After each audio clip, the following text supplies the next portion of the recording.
వేద, ఈ మహాకార్యం పూర్తి చేయడానికి నీ శక్తితో పాటు నీకు సాయం అవసరమవుతుంది.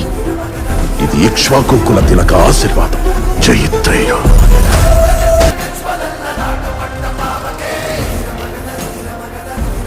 వాడు చేరుకోబోయేది ఎటువంటి ఆయుధమో తెలుసా? మహర్షి, నేను తాకిన ఈ ఆయుధం ధర్మం కోసం నిలబడే వాడి చేతిలో దివ్యాస్త్రమవుతుంది. అది సాక్షాత్తు పురుషోత్తముడు రాముడు వాడిన కోదండం.